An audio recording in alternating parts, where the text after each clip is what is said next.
Deus. Vamos nos colocar em pé, meus amados irmãos, tomar a palavra do Senhor, e eu creio que nesta noite é o propósito de todos nós ouvirmos a voz de Deus. Abra sua Bíblia em Atos 2, versículo 37. Atos capítulo 2, versículo 37.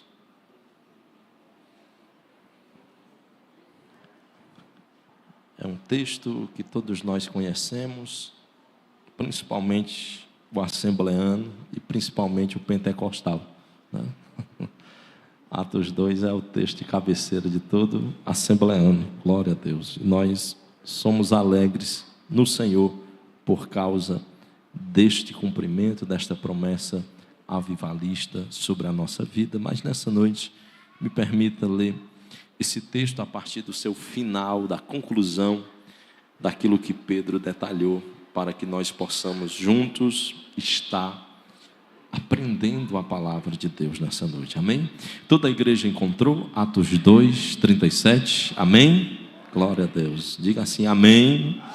Glória a Jesus. Diz assim a palavra de Deus: e quando ouviram isto, ficaram muito comovidos e perguntaram a Pedro e aos demais apóstolos: o que faremos, irmãos? Vou ler mais uma vez este verso 37.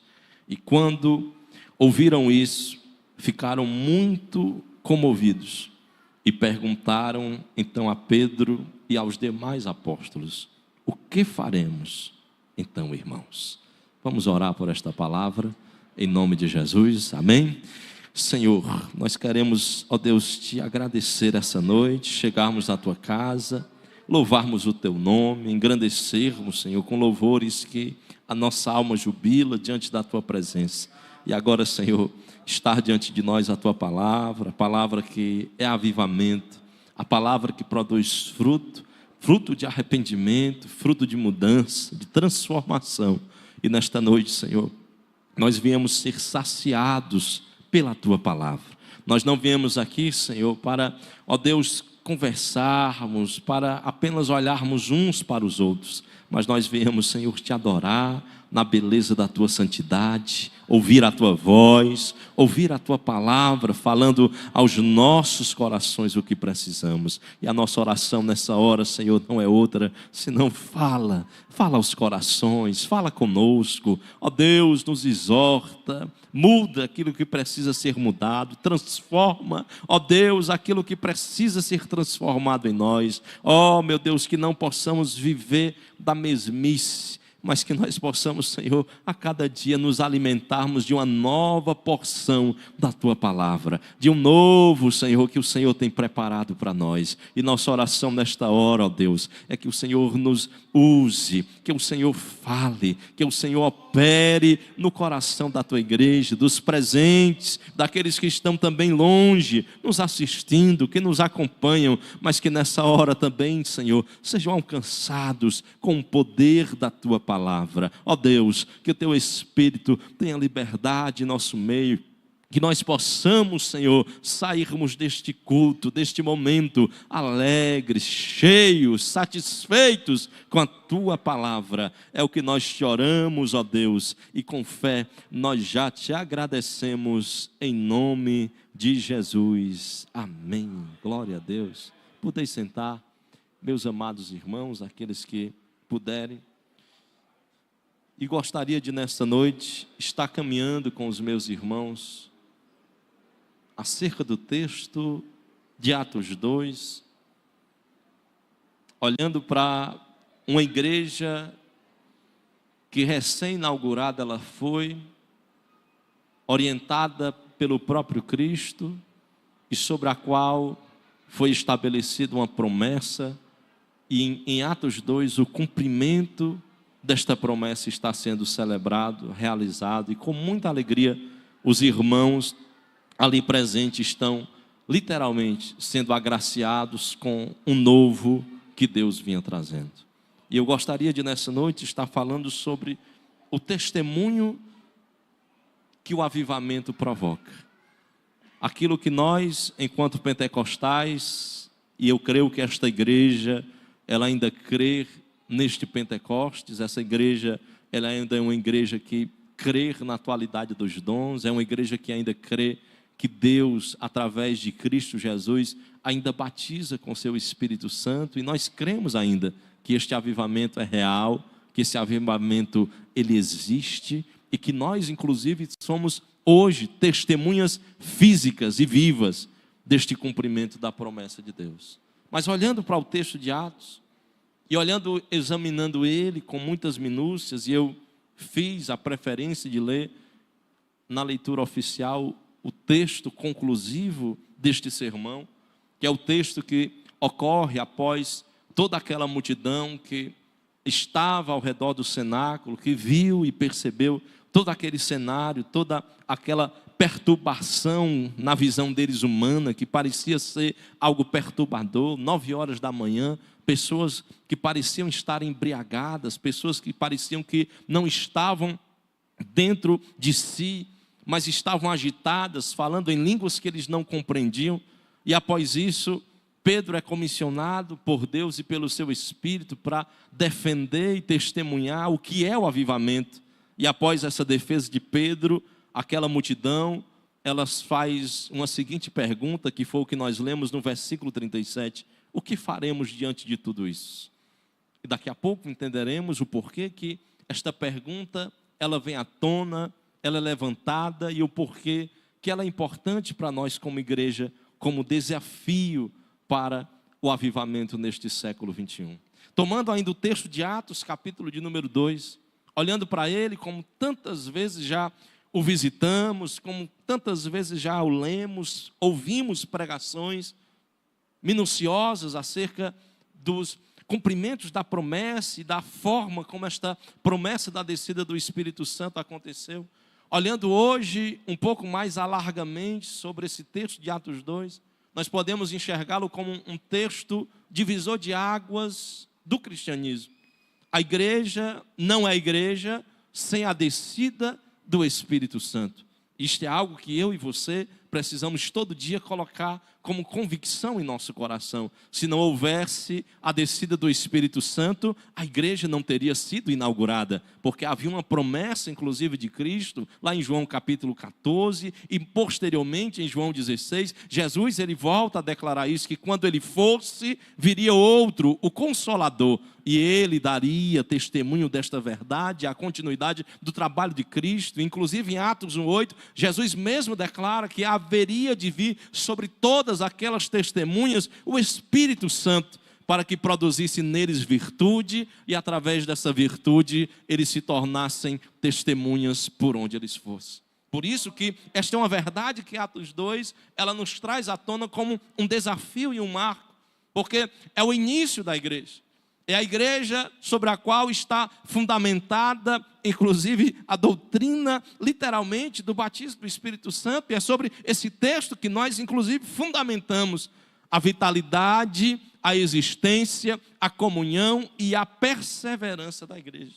Se você olhar atentamente dos versículos 37 até os versículos 41, você verá fundamentos de uma igreja autêntica, de uma igreja viva, de uma igreja avivada, de uma igreja sobre a qual o Espírito Santo repousa, e ali nós percebemos a graça de Deus para fazê-la crescer e prosperar mais e mais. Em resumo, esse texto sublime de Atos 2, ele nos traz a marca, ele nos traz a tarefa da igreja. Qual é a marca da igreja? O Espírito Santo. Eu e você estamos aqui reunidos hoje, mas se o Espírito Santo não habita em nós, isso é um clube, é uma seita, é qualquer outra coisa, mas não é igreja. O que nos une nesta noite como membros do corpo de Cristo é a certeza de que todos nós fomos salvos em Jesus e que hoje nós somos templo e morada do Espírito Santo de Deus. Esta é a verdade que nós precisamos trazer como marca distintiva da igreja de Atos 2. É uma igreja sobre a qual, o fundamento sobre o qual ela está alicerçada é na dispensação agora do que nós chamamos do Espírito Santo de Deus, da era da igreja. Em Atos 2, uma tarefa é dada para a igreja, porque em Atos capítulo 1, versículo 8, o próprio Cristo já havia testemunhado isso para eles. Olha, eu vou subir sobre as estações e a época vocês não precisam estar preocupados, mas se preocupem com uma coisa, a descida do Espírito Santo, que quando ele descer, vocês se tornarão testemunhas. Tanto em Jerusalém, como na Judéia, como também em Samaria e até os confins da terra. Havia uma verdade de Cristo acerca exatamente deste testemunho. Em Atos 2, nós enxergamos esse protótipo de Deus em levar-nos à grande tarefa da igreja. E isso nos chama a atenção em Atos 2. A nossa tarefa não é fazer festas, a nossa tarefa não é apenas estarmos juntos e nos ajuntarmos em cultos, a nossa tarefa não é apenas conhecermos a palavra de Deus e estarmos lendo e estudando a palavra de Deus, não. A maior tarefa da igreja, de acordo com Atos capítulo 2, é ganharmos vidas para o reino de Deus, é ganharmos vidas para o Senhor Jesus, é testemunharmos que Jesus salva, que Jesus batiza, que Jesus cura e que Jesus breve ele voltará. Em Atos capítulo 2, essa tarefa ela está muito bem traçada através da pregação que Pedro ele estabeleceu como um marco divisor para a era da igreja. De uma igreja que até então não havia experimentado o Espírito Santo e uma igreja que a partir de então está cheia, plena do Espírito Santo de Deus. Mas não apenas uma marca e uma tarefa são celebradas em Atos capítulo 2. Ele é um texto recheado de promessas. Há promessas acerca de Cristo que são cumpridas e que Pedro traz à tona para explicar para os irmãos que o Antigo Testamento se converge em Cristo e que a nossa fé não pode ser alicerçada de acordo com as tradições mosaicas, com as tradições da lei, com as tradições daquilo que o Antigo Testamento celebra. Mas a nossa fé, ela está fundamentada naquilo que Cristo se tornou. E ele chega a dizer, olha, Jesus se tornou Cristo e Jesus ele se tornou literalmente Senhor, porque foi assim que Deus o fez. Foi Deus que assim fez ele. Está lá no versículo 36, ele declarando isso, irmãos, este homem que veio da casa de Israel, que era irmão de vocês, que vocês mataram. Eu quero dizer uma coisa para vocês, esse Jesus que vocês crucificaram, Deus, ele tornou ele hoje Cristo, ele tornou hoje ele Senhor sobre a nossa vida.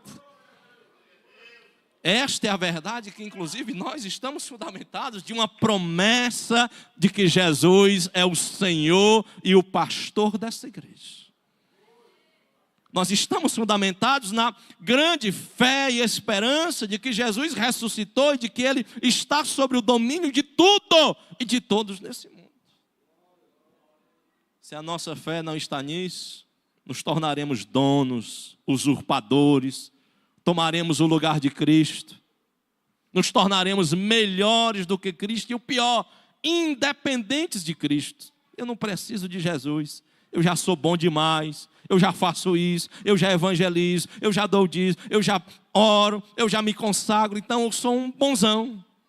Para que Jesus?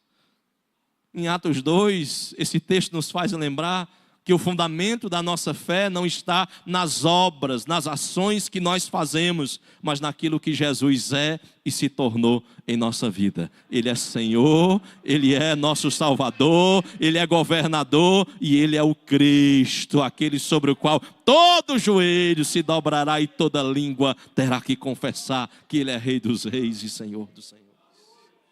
Há uma promessa, portanto, que Atos nos traz acerca de Cristo. Mas não somente Cristo, há promessas para nós.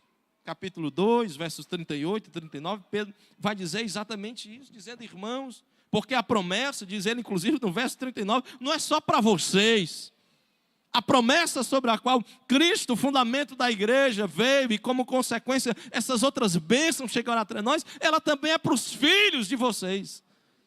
Mas ela não é só para os filhos, essas promessas também ainda é para aqueles que ainda vão de chegar, a descendência que você nem sabe contar ainda. A promessa de Deus vai alcançar eles, porque Jesus, como diz Hebreus 13:8, Ele é o mesmo ontem, hoje e sempre. A promessa de Atos 2, ela está viva na minha vida, ela está viva na sua vida, nós ainda estamos debaixo das promessas de Atos 2. E é um texto que, ao mesmo tempo que fala de marcas, ao mesmo tempo que fala da grande tarefa da igreja, ao mesmo tempo que ele denuncia, explicita de forma muito clara as promessas de Deus, ele nos traz também cumprimentos. É tanto que nos versículos 14 em diante, e aí os irmãos daqui a pouco irão ler comigo um pouco desses textos, Pedro chama a atenção e diz: irmãos, o que vocês estão vendo acontecer hoje não são homens embriagados, não são homens que não têm o que fazer, não são pessoas que estão ao léu e agora estão provocando confusões. Não, o que vocês estão vendo hoje é cumprimento de uma promessa de Deus para nós. Como esta igreja hoje aqui em pé. Essa igreja aqui, ó, com essas paredes e nós aqui dentro, meu irmão, isso aqui foi uma promessa de Deus. Quando nós chegamos nesse templo, quando nós chegamos nas igrejas, quando nós entramos no culto, nós estamos debaixo de uma promessa, estamos vendo o cumprimento dela. Deus, Ele está, aleluia, aleluia, conduzindo, Ele está guardando, Ele está dirigindo, Ele está, aleluia, cada dia cuidando da igreja que Ele salvou. Pedro chama a atenção para isso. E esse texto é um marco para a vida do cristão.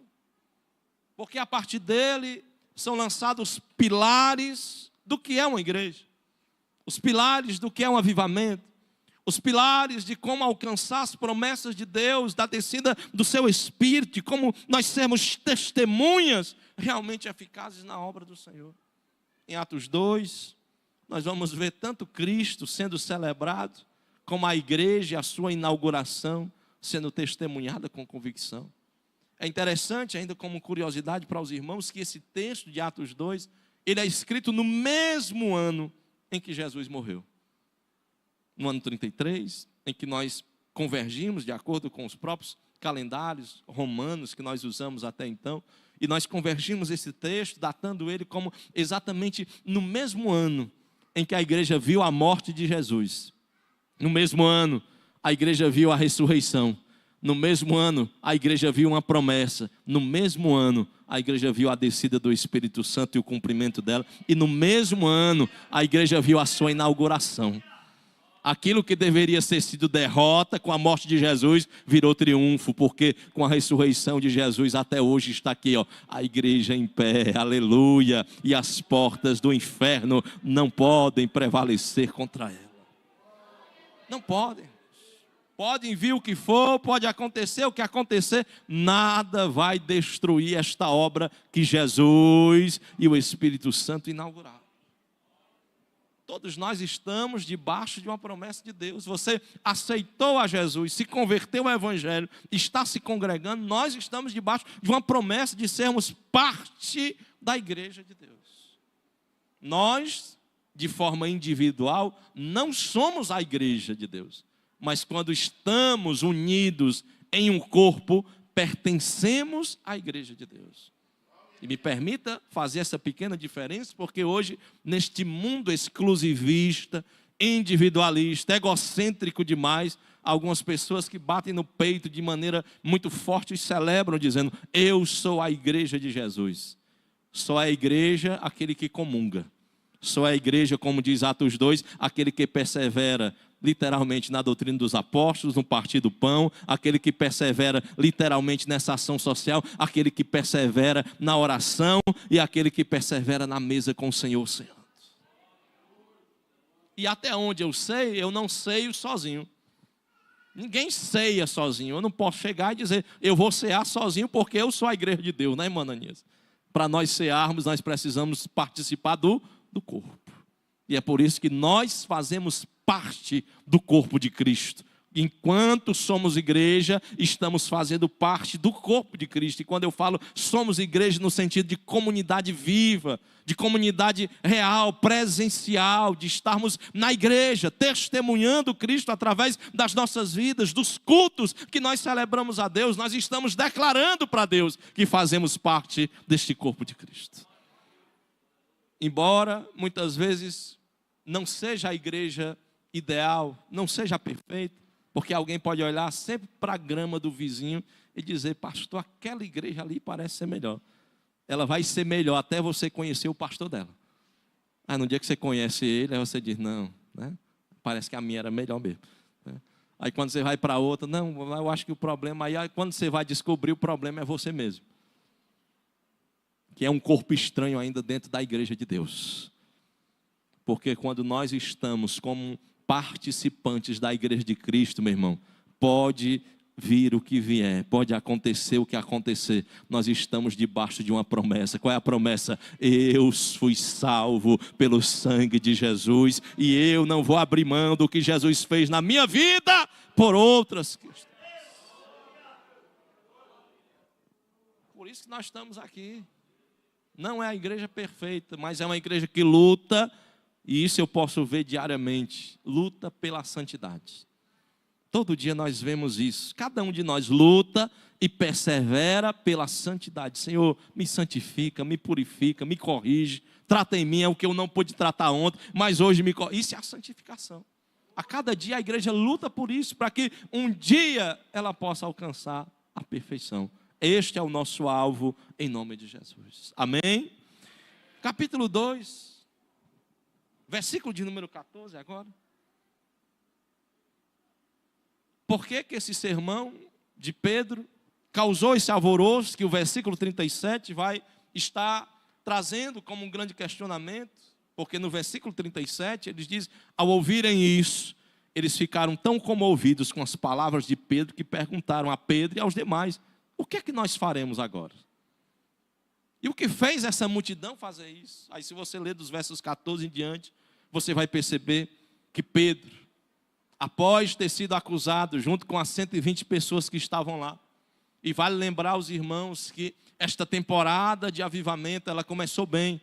Diz Paulo em Coríntios capítulo 15, que os que viram o testemunho de Cristo assunto aos céus foram 500 pessoas. Só que durante esses dias de oração, de 500 pessoas foi caindo para 300, 200. E quando você chega no texto de Atos, capítulo de número 2, você vai ver que literalmente ali não tem menos do que 200 pessoas reunidas. Em torno de 120, como o texto assim deixa bem claro. Não contava-se as crianças, e nós não sabemos o número exato, mas o número de adultos chegava a isso. No terceiro andar da casa, naquele andar onde se fizesse zoada, toda a vizinhança ouvia.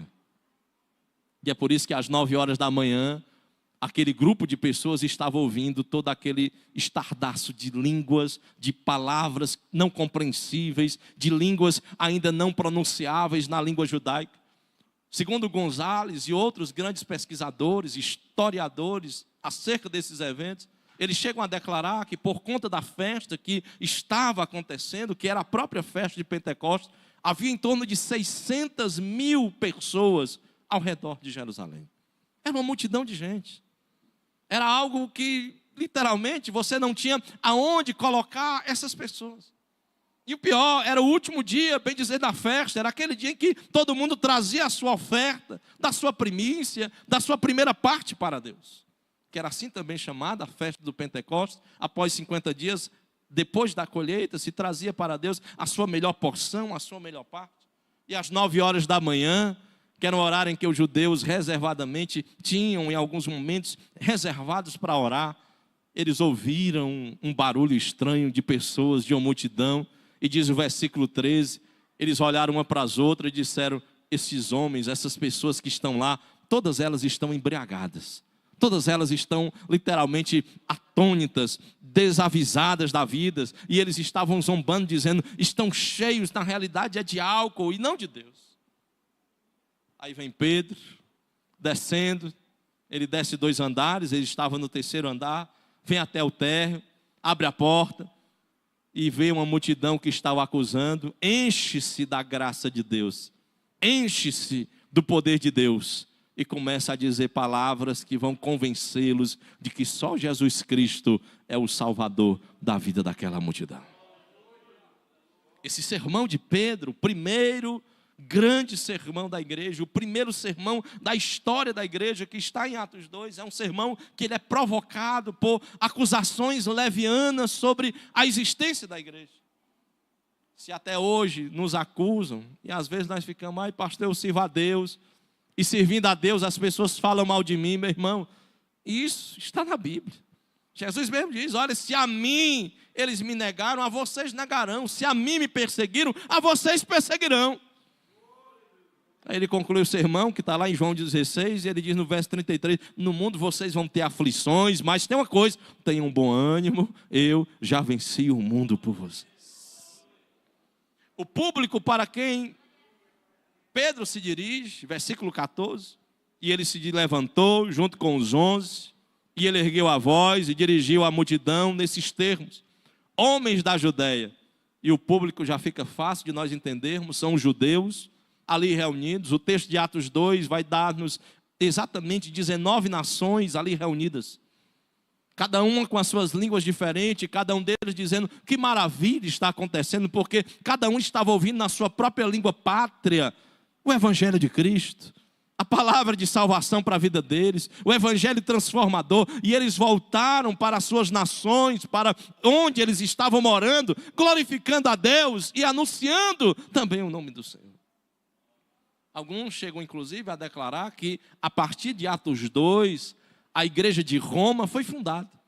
Porque quando Paulo escreve para a igreja de Roma, a igreja já existe, ela já está toda montada, e ninguém sabe quem é o fundador até hoje de Roma. Mas nós sabemos, a partir de Atos 2, que no meio daquelas multidões de pessoas que estavam ali, ouvindo cada uma na sua própria língua, havia também romanos, ouvindo na língua do latim, que Jesus salva, que Jesus é o Senhor, que Ele ressuscitou, e eles voltaram para Roma glorificando ao Senhor.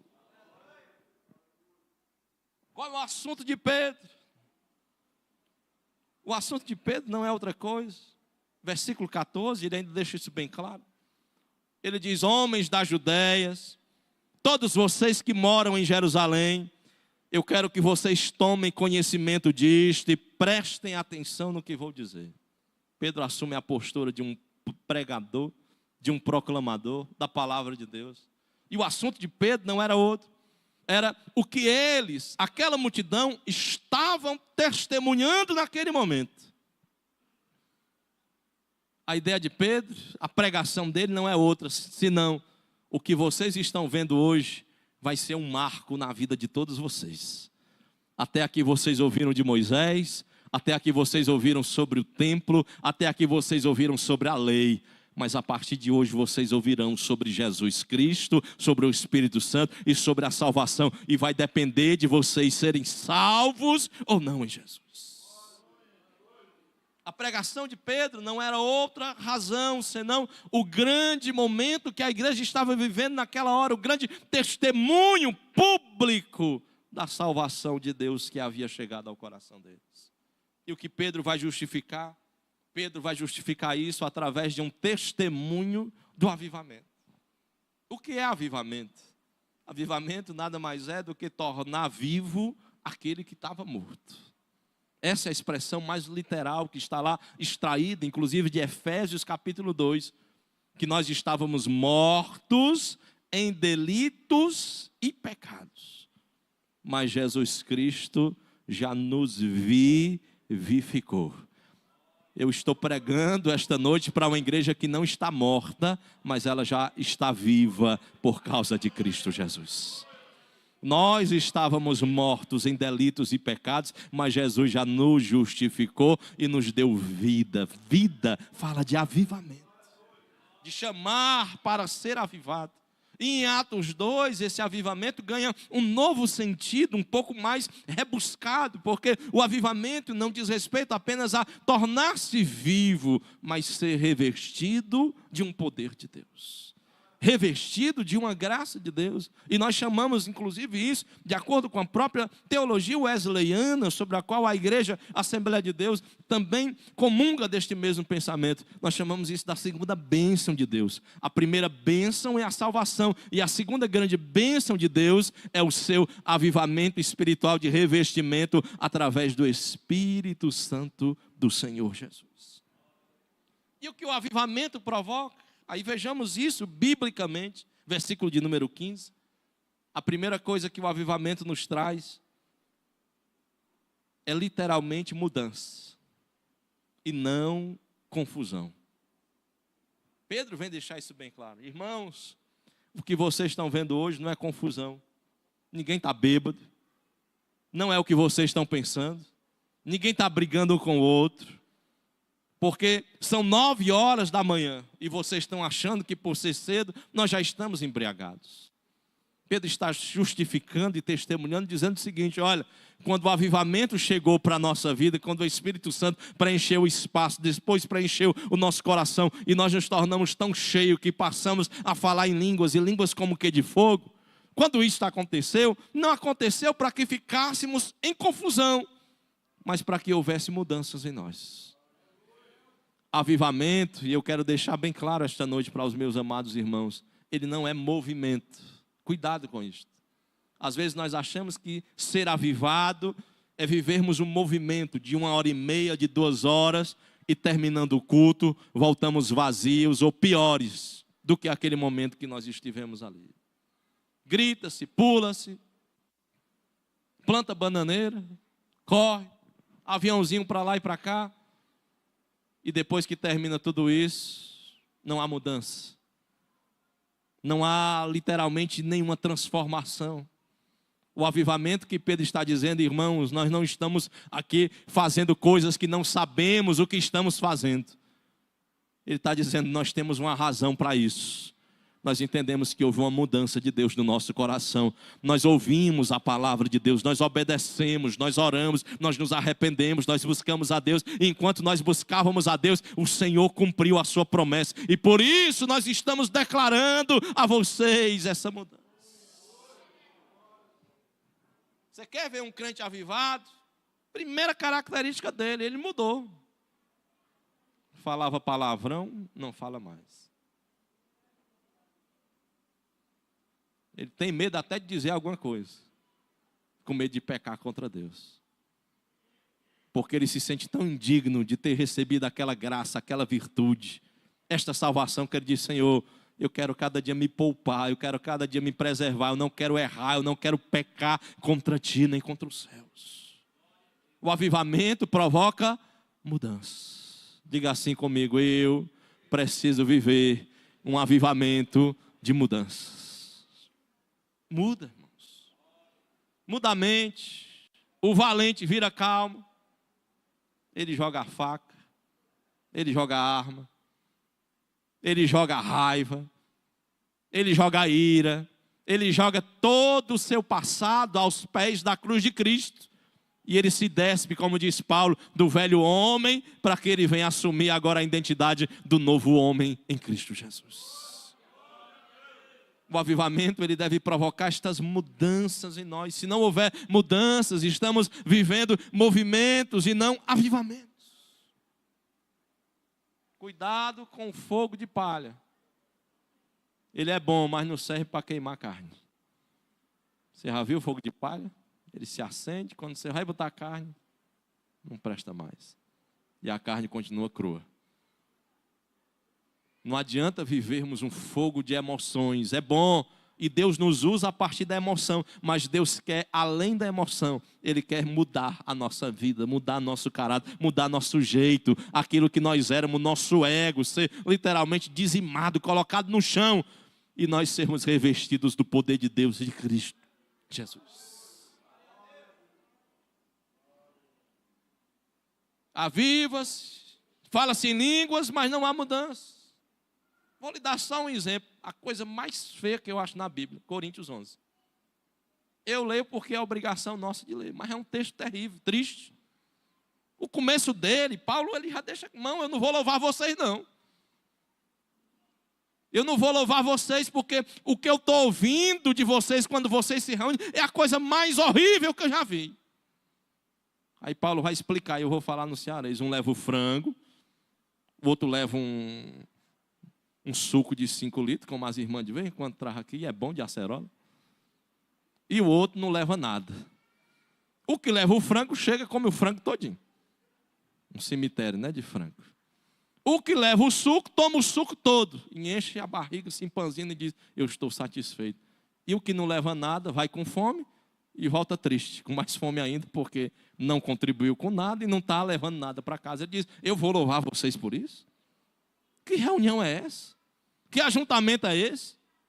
Vocês falam em línguas, que é a continuação do texto, capítulo 12, capítulo 13 e 14, Paulo vai falar disso. Vocês falam em línguas, têm todos os dons, mas tem uma coisa que vocês não têm, é o avivamento verdadeiro de mudança. Porque o avivamento de mudança, antes de eu pensar em mim, eu começo a pensar no outro. Antes de servir a mim, eu quero servir o outro e tornar bem o outro, para que no final do meu dia eu me sinta bem, estar servindo alguém. Porque eu sei que quando eu sirvo a alguém, eu estou servindo ao próprio Senhor Jesus, que me salvou, e Ele foi o primeiro a me servir quando eu não valia nada.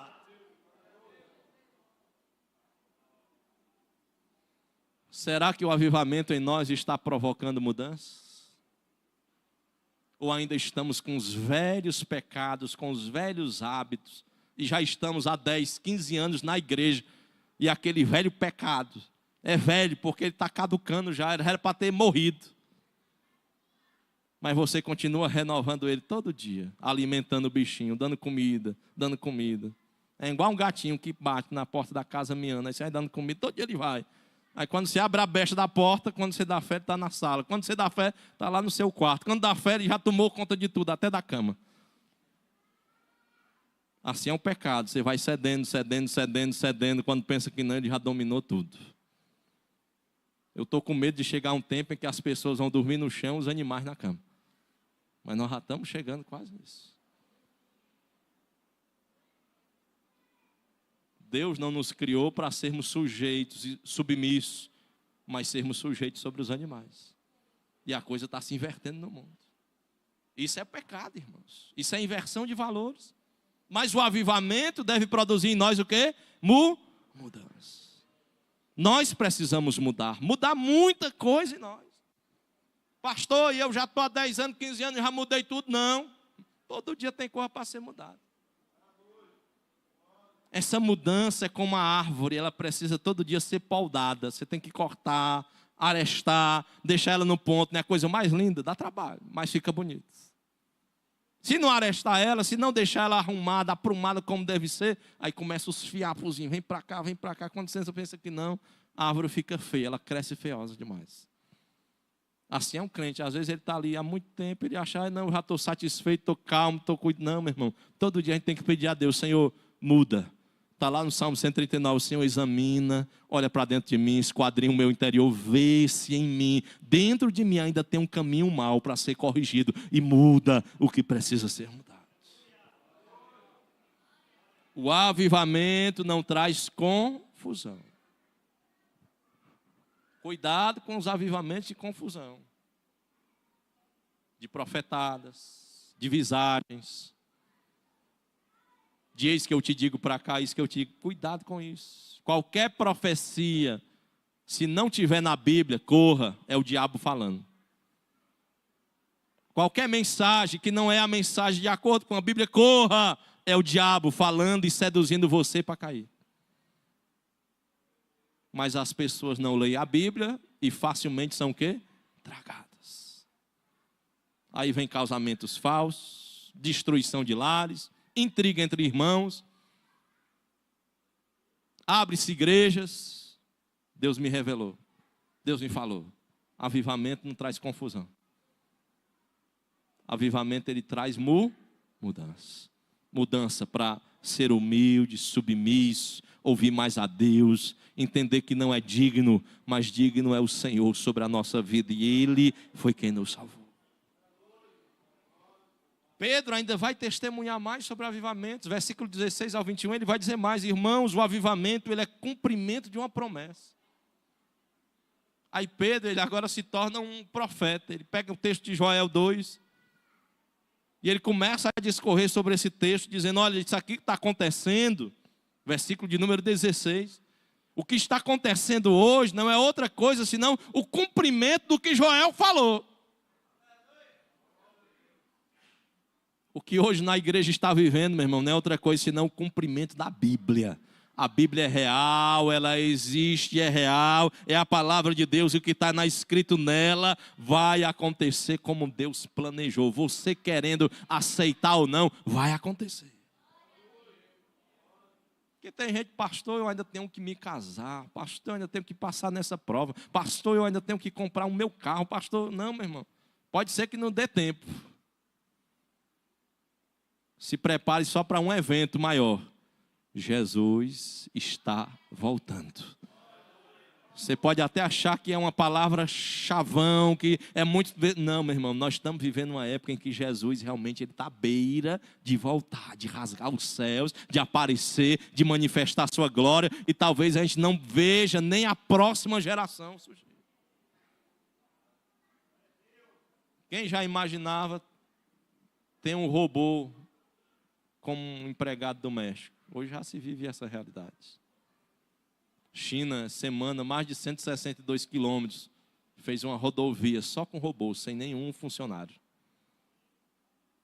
Nós estamos vivendo uma etapa de mudança. A China hoje já não tem mais nenhum empregado nos portos, nas zonas portuárias. São só robôs, máquinas, que estão envolvidos em todo o trabalho.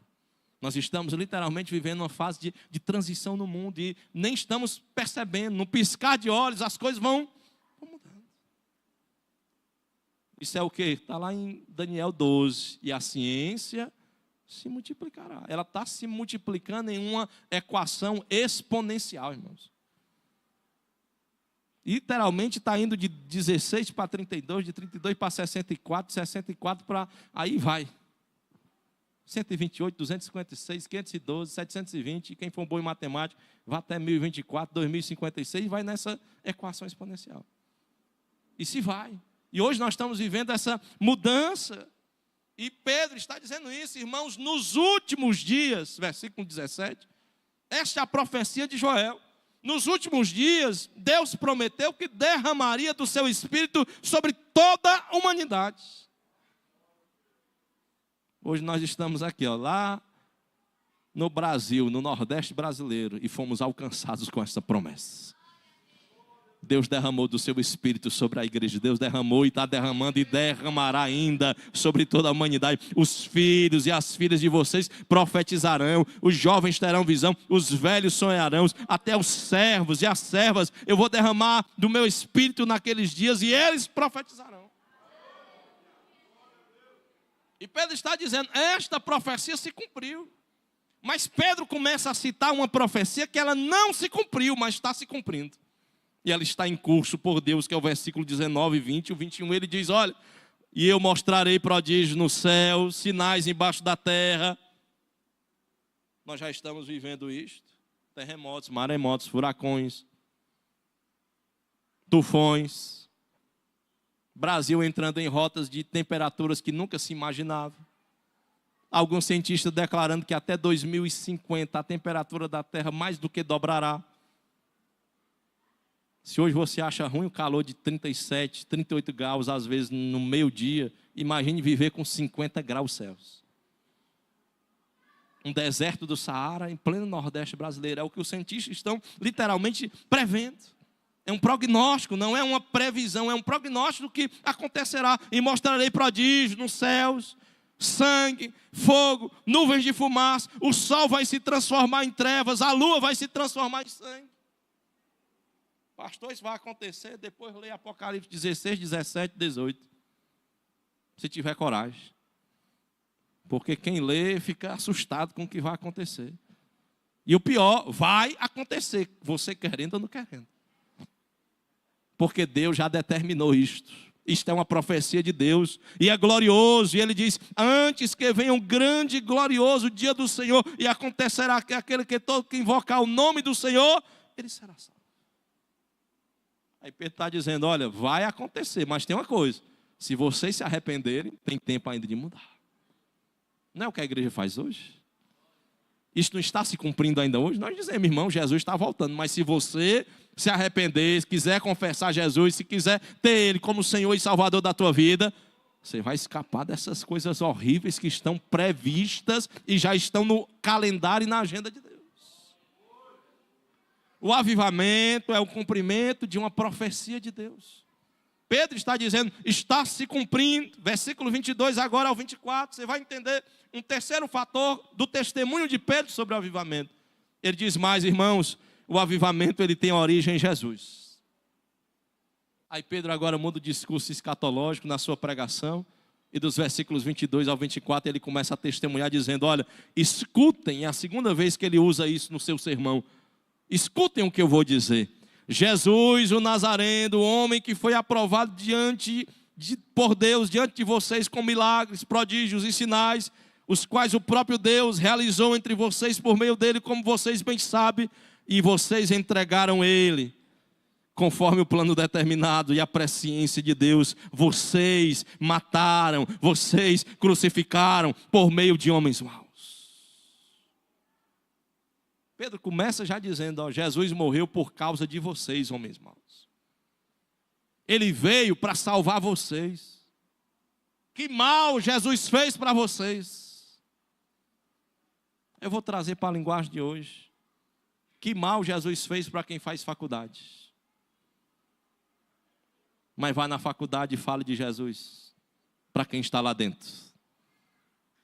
Que mal Jesus fez para o homossexual, mas fala de Jesus para ele. Que mal Jesus fez para aquele que está trancado nas drogas, mas fale de Jesus para ele.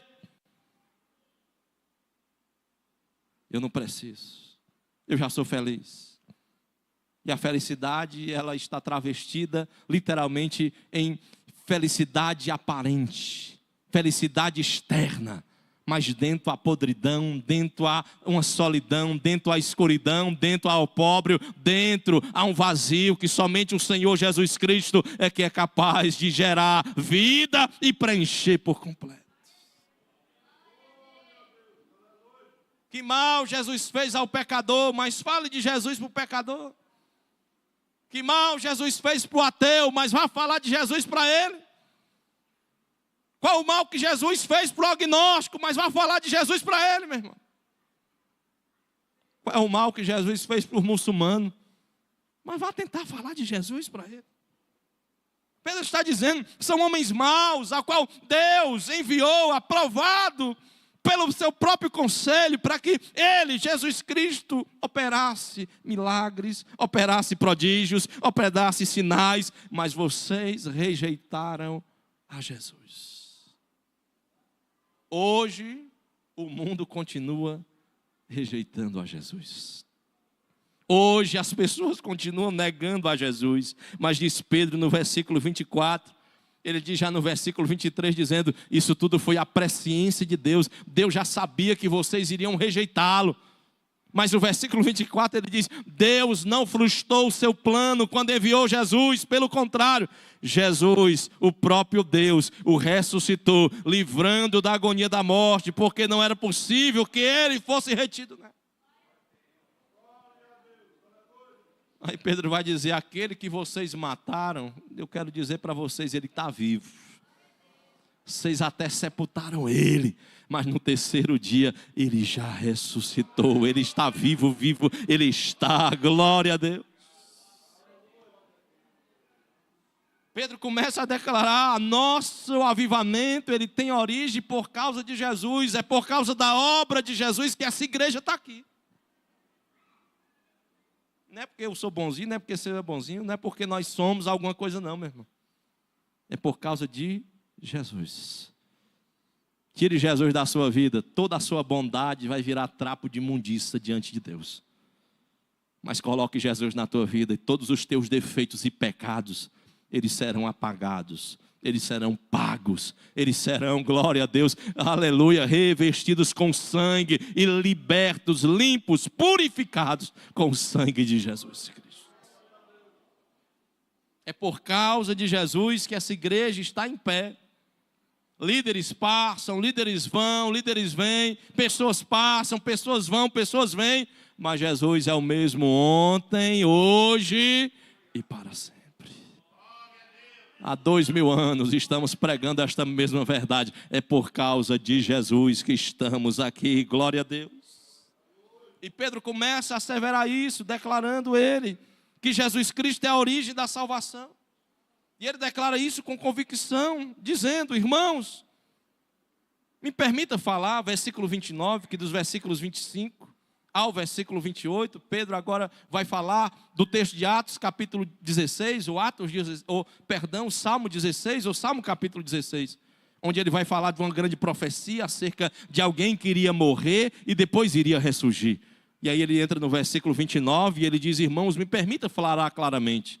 Quando Davi falou esse salmo, o nosso patriarca, nós sabemos bem, Davi que falou que alguém ia morrer e ressuscitar, Davi está morto, e nós sabemos o túmulo dele é onde está. Então Davi não falou sobre ele mesmo. Davi não estava dizendo que era ele quem ia morrer e ressuscitar. E ele diz mais no versículo 30, sendo pois profeta e sabendo que Deus havia jurado que um dos seus descendentes se assentaria no trono, prevendo isso, ele previu a ressurreição de Jesus Cristo, que não foi deixado na morte e nem o seu corpo, aleluia, experimentou a corrupção. Deus ressuscitou esse Jesus e disto todos nós somos testemunhas. Hoje ele é exaltado à direita de Deus, recebido pelo Pai na promessa do Espírito Santo. Ele foi derramado por vocês e hoje ele derramou aqui, neste lugar, o que vocês estão vendo e ouvindo. O que Pedro está falando? Ele está dizendo que o avivamento gera convicção. Pedro está dizendo assim, vocês estão dizendo que é confusão. Eu estou dizendo que o que nós estamos vivendo e vendo hoje, às 9 horas da manhã, neste dia, é uma convicção de que Jesus ressuscitou. Quem é avivado por Jesus, quem é avivado pelo Espírito Santo, ele tem a convicção de uma coisa: Jesus morreu, mas já ressuscitou. Se Jesus ressuscitou, eu também já estou morto, mas estou aguardando ansiosamente o quê? A ressurreição. Mas quem vive na religiosidade não tem essa vivência. Uma unhazinha encravada, ele já fica com medo de morrer. Eu conheço pessoas assim, não aqui da igreja, pelo amor de Deus. Mas que não pode ter uma gripe que já fica, ai meu Deus, eu vou para a igreja agora. Né? Eu conheço uma pessoa, muito amiga, que ela é assim, católica. Né? E ela não pode ficar doente, ai meu Deus, eu vou lá para a missa agora, porque eu estou para morrer. Eu preciso me ajeitar com Deus. Eu disse, não, meu irmão, não é assim que funciona. Nós não podemos nos ajeitar com Deus só quando as coisas estão erradas. É nos momentos ruins, mas também nos momentos bons. Nos ruins, nós vamos buscar Deus. E nos bons, nós agradecemos a Deus o que Ele tem nos dado, os livramentos, as bênçãos, o sustento dEle, a fidelidade, como nós cantamos aqui antes da palavra, de Deus sobre a nossa vida. E Pedro está falando de convicções e como hoje nós somos levados e seduzidos a não termos a convicção sobre quem Jesus é. Nos atacam, irmãos, de todo jeito. Alguns nos acusam e hoje é um movimento que surgiu desde a década agora de 2020 para cá, nessa década que vivemos. E nos chamam de a religião do livro. E você já deve ter ouvido isso de um ou de outro ator, artista, de um ou de outro personagem, uma celebridade que diz, vamos mudar o livro, vamos mudar, vamos acrescentar, vamos tirar o que não nos agrada, vamos introduzir palavras para que a Bíblia se torne mais afável, para que ela se torne mais cômoda, para que ela... E aí tem pessoas, nós vamos ter que atualizar a Bíblia, parabéns. Nós precisamos mesmo, e até tem evangelhos crentes defendendo isso, nós precisamos. Não, meu irmão, nós não precisamos atualizar a palavra de Deus, ela já é a própria palavra de Deus. Isso nos fala de convicção. É do professor chegar na fala, não, tem a teoria da evolução, aí olha, pastor, tem uma coisa nova, a teoria da evolução, eu vim do macaco. Aí eu fico procurando, cadê o rabo desse bicho? Acho que não tem. Eu vim e disse, não, meu irmão, tenha convicção do que a Bíblia diz. Deus formou, glória a Deus, do pó da terra, o homem, aleluia, do lado do homem, da costela do homem, como nós dizemos, do lado, ele formou a mulher. Ai, pastor, agora tem aí mais de 45 opções sexuais. Não, meu irmão, nós temos só 2. E na realidade nós só temos um, é a que nós nascemos.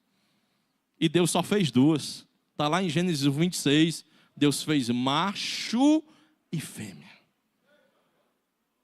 O que passar disso, não foi Deus quem criou, mas são provocações humanas de rebeldia contrárias a Deus. Deus fez macho e Deus fez fêmea. Nós temos que ter o quê? Convicções. Se nós não tivermos convicções, nós seremos abalados na nossa fé, na nossa estrutura. É por isso que vai o jovem para a faculdade, aí se desvia, e o professor falou uma coisa mirabolante, isso e aquilo outro, o Stalin, e isso e aquilo, aí já fica encantado com um pensamento novo. O que Kierkegaard falou, o que Feuerbach falou, o que Schleiermacher falou, o que Nietzsche disse, o filósofo disse, o Diderot disse isso, que Deus, ele não existe, que não precisamos de Deus. É isso mesmo. Não, meu irmão. O crente precisa de convicção. E como é que nós temos convicção? Com avivamento. Pedro está dizendo, irmãos, o que nós estamos vendo hoje, vivendo hoje, não é outra coisa, é o Jesus Cristo ressuscitado na nossa vida. Glória a Deus. Só tem convicção aquele que tem a certeza de que Jesus ressuscitou. Tudo muda. Tudo muda. Porque em qualquer religião, o Deus daquela religião morreu, mas não está vivo. É uma figura icônica, vira um mito, vira algo a ser celebrado, sua história. O que ele fez e o que ele falou, não. Nós não celebramos o que Jesus fez e falou. Nós celebramos o que Jesus faz e Ele fala ainda hoje aos nossos corações. Porque para nós Jesus não é o Jesus de 2000 anos atrás. Não, Ele é o Jesus de hoje, de agora, que ainda fala para a sua igreja o que ela precisa. Isso chama-se convicção. Ele está dizendo, vocês estão nos acusando de confusão. Mas o avivamento que chegou a nós, ele nos deu a convicção de quem é Jesus. Ele nos fala quem é Jesus de verdade. Ele nos traz esse sentimento. E ele diz mais, versículo 34. Porque Davi não subiu aos céus. Ele disse ao Senhor do meu Senhor, sente-se à minha direita, até que eu ponha os inimigos sobre os estrados dos seus pés. E aqui nesse versículo 35 eu aprendo uma coisa maravilhosa sobre o avivamento. É que o avivamento nos faz sentir vitoriosos nas lutas. Pedro está dizendo assim, ó, vocês estão nos acusando, mas eu quero dizer para vocês, Jesus um dia vai pisar nisso aqui tudinho.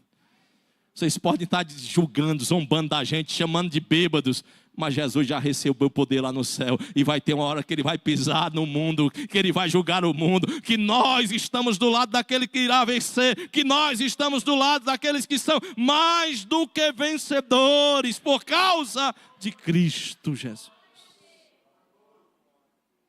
É por isso que o crente não se abate. Um crente avivado, de verdade, ele não se abate, não. Ele pode até estar perplexo, é diferente. Perplexidade é você olhar e não saber o que fazer no momento e pedir a Deus orientação. Abatimento é quando aquilo que está externo entra dentro de você e você diz, realmente não dá não, eu vou recuar, eu vou desistir. Isso aqui não é para mim não, isso aqui que eu peguei não é para mim não, essa fé que eu assumo não é para mim. Aí ele se abate, desanima e quando pensa que não, está lá fora no mundo. O crente fica até perplexo, ele diz, Senhor, não estou entendendo nada, mas eu tenho a certeza de uma coisa, tu está comigo. Eu posso não saber aonde eu estou agora, não posso não saber para onde eu estou indo, mas tenho certeza, tu está comigo, tu vai me ajudar, o Senhor não vai me abandonar, eu não sei que direção tomar, mas o Senhor vai me dar a resposta, a direção, aleluia, porque tu é a minha companhia todo dia. É esse o senso que o crente tem, de independente do momento que ele está vivendo, ele saber, Deus está comigo, Deus está comigo, Deus não me abandona. Deus não desiste de mim. E às vezes até no momento mesmo da dor, no momento do desespero, mas ele se lembra, Deus está comigo. E nós precisamos ter esse sentimento de vitória. Não é vitória no sentido material, é vitória no sentido espiritual, de sabermos, o reino das trevas já foram destruídos por causa de Jesus Cristo. Os horrores da morte já não nos dominam, irmãos. O medo, o pavor, a escuridão. Nós não temos medo da assombração. Nós não temos medo da mortandade que assola o meu dia. Nós não temos medo. Sabe por quê? O verdadeiro amor que é Jesus já lança fora todos os medos. Se você entrou com algum medo essa noite, nós vamos orar por você. versículo 36, nós já estamos concluindo. Portanto, aí Pedro agora conclui seu sermão. Portanto, ó casa de Israel, estejam absolutamente certos de uma coisa: este Jesus, olha a convicção de Pedro, que vocês mataram, crucificaram, rejeitaram, colocaram ele à vergonha, a pior vergonha que existe, é por isso que ele usa a palavra crucificaram. Esse mesmo Jesus, olha a coragem de Pedro. Deus, a minha convicção, Pedro está dizendo assim, é tão grande em Jesus, que eu estou crendo, eu estou convicto, Deus já o fez, não é o fará, Deus já o fez, Senhor, Deus já o fez Cristo sobre todos nós. Sabe o que é isso? O avivamento nos faz conhecer Jesus de verdade. Tem gente que está conhecendo só o Jesus ensanguentado, só o Jesus da mão furada. Está igual Tomé, eu quero tocar para ver se é ele mesmo. Está dentro da igreja boiando. Jesus morreu, mas eu não sei se ele ressuscitou de verdade. É igual João. João vem entender isso de uma forma mais autêntica mesmo, lá na ilha de Patmos. Porque lá em João, lá em Apocalipse, capítulo 1, João com certeza estava esperando um Jesus ensanguentado, um Jesus abatido, um Jesus ferido. Um Jesus que havia sido morto na cruz do Calvário, e quem se apresenta para ele não é o mesmo Jesus. Um homem com os olhos de fogo, um cabelo brilhoso, sedoso, branco como a lã pura, todo limpo, bonito, sem uma gota de sangue, os pés firmes como latão reluzente. Quando o homem falava, Jesus falava, saía uma espada, e essa espada julgava as coisas. E aí João se derreteu diante daquilo, e diz a palavra de Deus que ele se jogou até no chão, de não resistir, ver a quem era Jesus. O Jesus que está vivo não é aquele mesmo da cruz não, ensanguentado. O Jesus que está vivo, ele é rei, ele é senhor, ele é governador, ele governa sobre tudo e sobre todo. Deus o fez Senhor e Cristo. Pedro ficou tão invocado, tão convicto, que essa palavra Senhor é Quírio. E essa palavra grega Quírio só era usada para o César, que era o imperador. Aí Pedro está dizendo, ó, Deus já tornou Jesus melhor do que o imperador. Ele é muito mais poderoso do que ele. Ele é governador sobre tudo e sobre todos. Deus já o fez governador do mundo, da vida e do coração de vocês. Deus já o fez Cristo. Cristo é Salvador, Messias, o esperado, o aguardado por Deus. O avivamento nos faz conhecer quem é Jesus. Diga assim, Jesus me ensina a te conhecer mais e mais. Porque às vezes nós estamos conhecendo Jesus do que ouvimos falar. Às vezes estamos conhecendo Jesus do que os nossos pais falam, do que os irmãos veteranos falam. Ai, pastor, eu conheço Jesus do que o irmão Agatônio prega, dele fala, do que o irmão Garcia fala ou prega, do que o Senhor fala. Não, meu irmão, conheça Jesus você mesmo. Que a sua fé não dependa de mim, não dependa de ninguém, não seja aqui um aleijado, né, no bom sentido do termo, da palavra, ficando ali dependendo da muleta. Ficar ali dependendo, ai meu Deus, vou depender da fé do meu irmão, vou depender da fé do outro irmão. Não, você mesmo tem que ter a fé convicta em Jesus. O avivamento traz convicção, glória a Deus, porque na hora da luta, na hora da dor, da dificuldade, vai ser você e Jesus sozinho. Vai ter hora que você vai passar o vale de Jaboque, sozinho, sem ninguém, sem nada. E se você não tiver fé em Jesus, você vai ser tropeçado, engolido. Não tenha fé sustentada no outro, mas seja convicto. Seja convicto, glória a Deus. Diz um texto lá em Provérbios, pior do que ir para a guerra, ele diz assim, pior do que você ir para a guerra é ruim você confiar nas pessoas falsas, porque é semelhante você ir para a guerra e confiar na pessoa que está de muleta. E eu disse nesse sentido, porque quem está de muleta, o texto é muito interessante, que ele diz, porque quem está de muleta está preocupado em escapar. E ele não vai lhe dar a cobertura espiritual. Ele não vai lhe proteger, ele vai tentar livrar o dele, livrar a vida dele, livrar a situação dele. Tem hora que com Jesus é do mesmo jeito. Você vai dizer, já pastor, não, é você. Irmão, pai, mãe, eu preciso de... Não, aí Jesus está dizendo, é você. Eu estou botando você no vale, sozinho, para tratar você. E você precisa entender quem eu sou de verdade, entender quem eu sou, o teu Salvador, o teu Senhor, o teu Rei, o teu Cristo, o teu Salvador deste mundo, glória a Deus. O avivamento genuíno deve nos fazer saber quem é Jesus. Tem gente que até hoje tem medo de dormir no escuro, porque não sabe ainda quem é Jesus. Tem gente que passa a noite com sede, com medo de beber água, porque não sabe ainda quem é Jesus de verdade. Tem gente com medo do gato preto. Tem gente com medo da sexta-feira 13. Tem gente com medo disso e daquilo outro. Ai, pastor, está chegando aí o Halloween. Que Halloween o quê, meu irmão? Todo dia é um dia para nós glorificarmos a Jesus, ao Senhor Jesus. Não existe dia das bruxas para o crente, existe o dia do Senhor. Todo dia é um dia de glorificar ao Senhor, de enaltecer a Ele e dizer, Senhor, Tu és o meu Senhor, Tu és o meu Cristo, Tu és o meu Salvador, em Ti eu confio. O crente precisa saber quem é Jesus que ele serve. Jesus não é fraco não, meu irmão.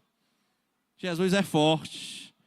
Jesus é poderoso, Jesus acalma o mar, Jesus repreende o demônio, Jesus repreende as trevas, Jesus repreende o pecado, Jesus ele manda a tempestade voltar, Jesus recua a onda do mar, Jesus faz a enfermidade cessar, aleluia, Jesus abre porta que não existe, Jesus é poderoso para fazer mais do que nós pedimos ou pensamos.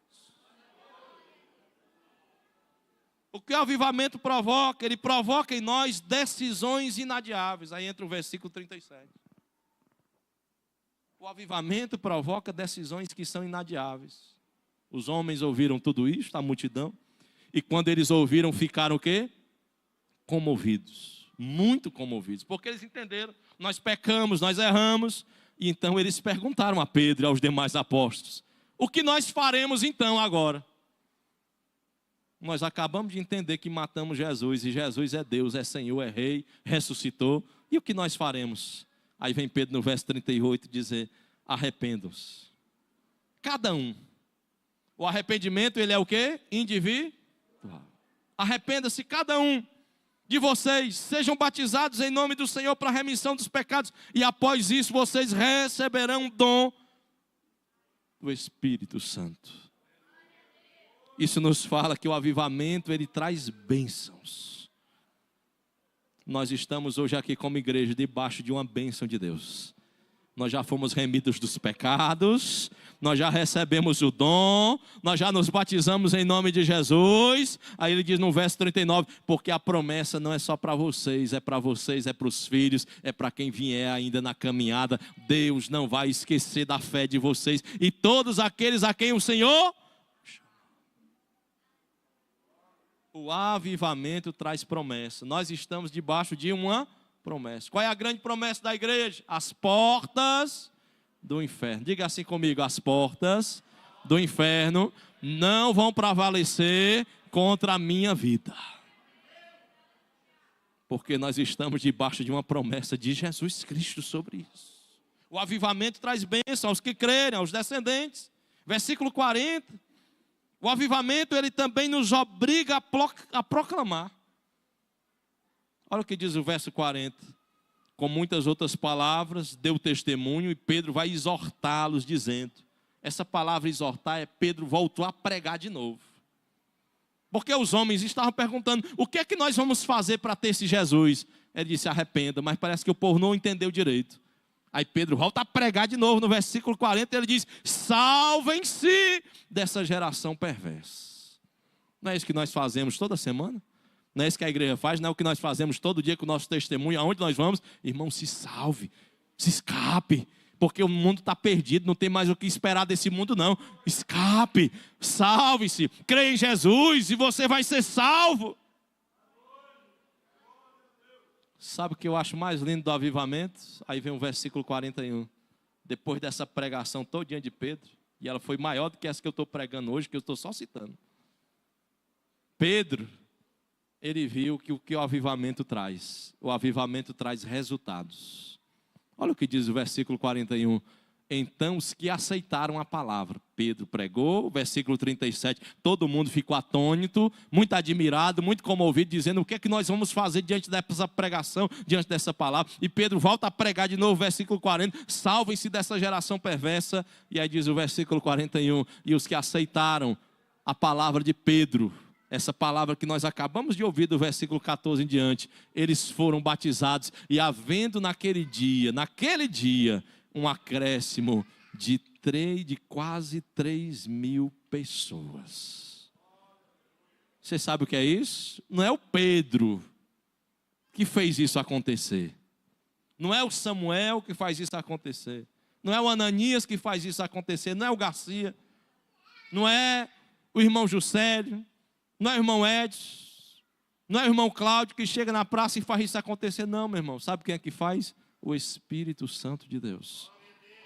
Nós apenas falamos, nós apenas proclamamos, nós apenas declaramos, nós apenas gritamos que Jesus está voltando, que Jesus salva, e o Espírito Santo faz a obra. Ele convence o pecador do juízo, do pecado e da justiça em Cristo Jesus. Sabe por que essa igreja está crescendo e tem crescido? É porque tem pessoas comprometidas aqui dentro com o avivamento. Comprometidas em orar, comprometidas em evangelizar, comprometidas em buscar Deus, comprometidas em continuar testemunhando Jesus, falando com convicção de Jesus, não abrindo mão dos valores cristãos de Jesus. E sabe o que é que isso causa? Crescimento.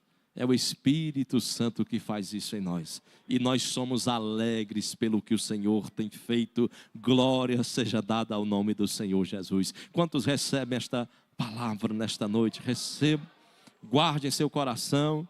Esse é o testemunho do avivamento que Pedro traz, a grande primeira pregação da igreja, para que nós venhamos guardar.